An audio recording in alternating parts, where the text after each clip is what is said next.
Ya karena suka nggak suka gitu ya, Prabowo hari ini menghadapi tembok besar bernama daftar blunder-blunder dia sendiri.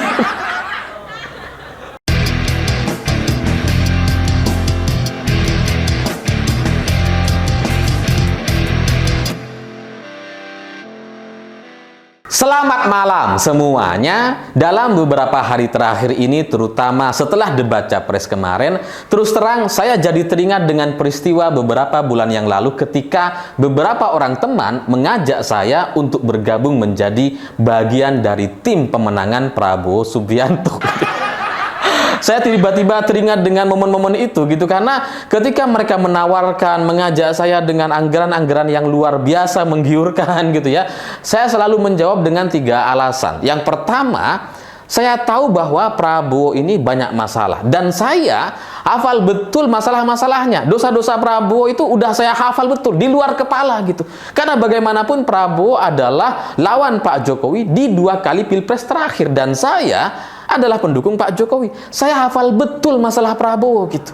Jadi kalau saya harus mendukung Prabowo, itu susah untuk dibayangkan gitu. Minimal saya bisa stres kayaknya. Tiap hari mikirin ini gimana cara perbaikinya gitu. Udah kayak mainan rusak gitu, susah ngebetulinya gitu kan.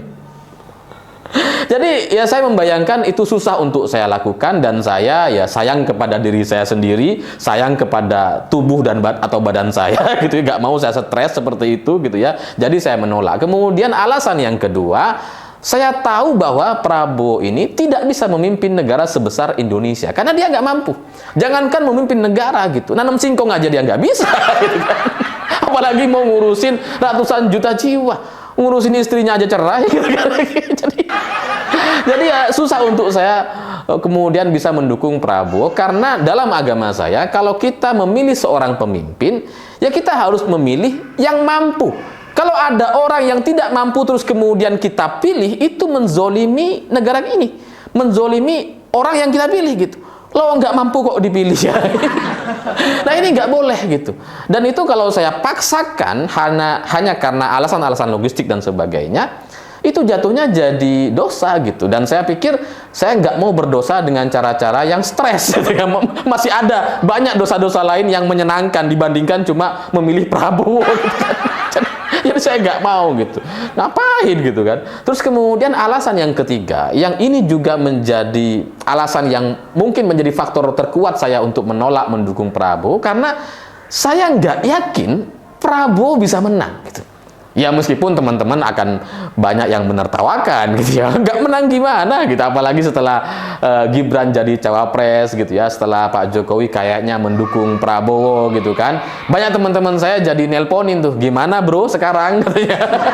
Udah berubah pikiran belum, ini Gibran sudah jadi cawapres gitu. Terus terang sampai kemarin gitu ya, saya tetap tidak yakin Prabowo bisa menang gitu. Apalagi dengan situasi seperti sekarang yang kemudian kita diingatkan dengan banyak sekali blunder-blunder Prabowo yang memang susah untuk diperbaiki. Ya karena kalau kita mau bicara soal di atas kertas, secara statistik Prabowo ini memang nggak terkalahkan gitu.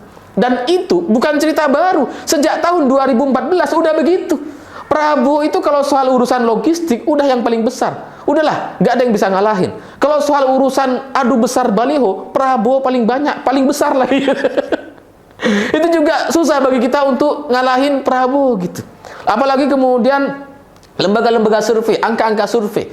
Angka-angka survei Prabowo itu bagus, itu udah sejak tahun 2014 lalu. Bahkan ada beberapa lembaga survei yang bisa memenangkan Prabowo sekalipun kalah banyak gitu. Jadi untuk urusan logistik dan statistik di atas kertas itu ya nggak usah diragukan. Memang Prabowo itu top lah gitu ya, karena punya banyak logistik dan simpanan kayaknya gitu. Apalagi sekarang menjadi Menhan gitu. Tapi ya tetap saja gitu, saya tidak bisa melihat bahwa Prabowo bisa menang dan bisa menjadi presiden Indonesia, karena dalam sejarah bangsa ini sejak dulu sampai sekarang belum pernah ada presiden yang nggak punya ibu negara, gitu, nggak punya istri. Jadi ya nggak bisa, itu keyakinan saya. Dan kemudian kalau kita ngelihat dari situasi seperti sekarang, dari banyak sekali lembaga survei gitu ya, bahkan dari lembaga survei yang angka-angkanya cukup anomali seperti Kompas, kita akhirnya bisa melihat gitu bahwa semua faktor pendukung yang dimiliki oleh Prabowo itu tidak bisa untuk mengatrol suaranya. Bayangkan, di semua lembaga survei, bahkan di lembaga survei yang memang sudah begitu dekat dengan Prabowo gitu ya, itu tidak bisa memenangkan Prabowo. Itu angkanya masih 30-an atau di bawah 40%. Kalaupun ada yang di atas 40%, ya adalah 41, 42 gitu. Tapi pada intinya itu tidak cukup untuk memenangkan Prabowo di satu putaran. Padahal Prabowo hari ini itu jauh-jauh berbeda dibandingkan tahun 2014 lalu. Tahun 2014 Prabowo bukan Menhan. Prabowo hanya didampingi oleh besan Presiden SBY waktu itu. Sekarang didampingi oleh anak Presiden Jokowi. Gitu.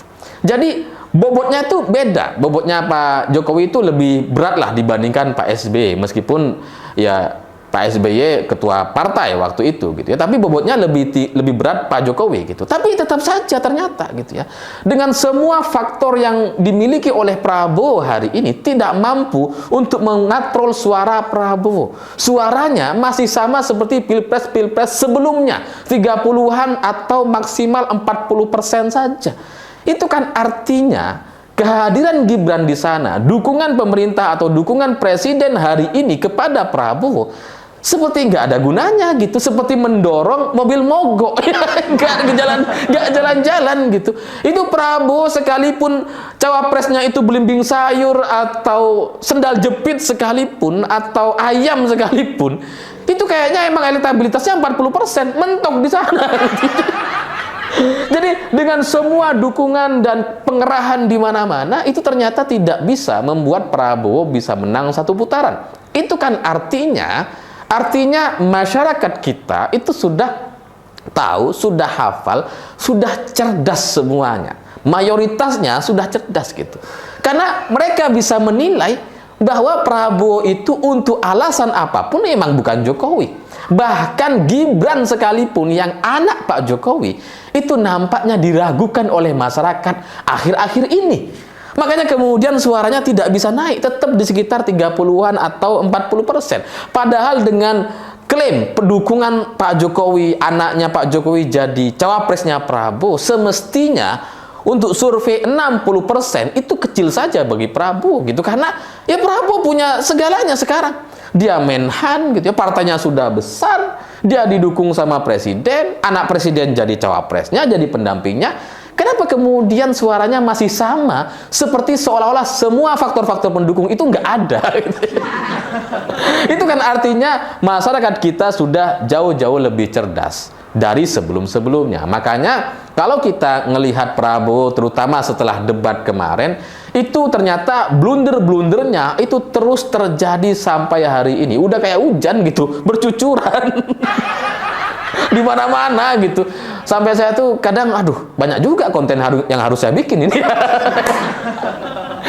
Ya itulah yang kemudian mengingatkan saya kepada peristiwa beberapa bulan yang lalu gitu. Karena dari sini, dari situasi seperti sekarang ini, saya sangat yakin atau bahkan tambah yakin kalau Prabowo itu tidak bisa memenangkan Pilpres 2024. Meskipun mereka punya logistik yang besar, meskipun saya harus syuting lebih banyak untuk membiayai tim saya, karena sumber logistik kami AdSense, ya, iklan gitu.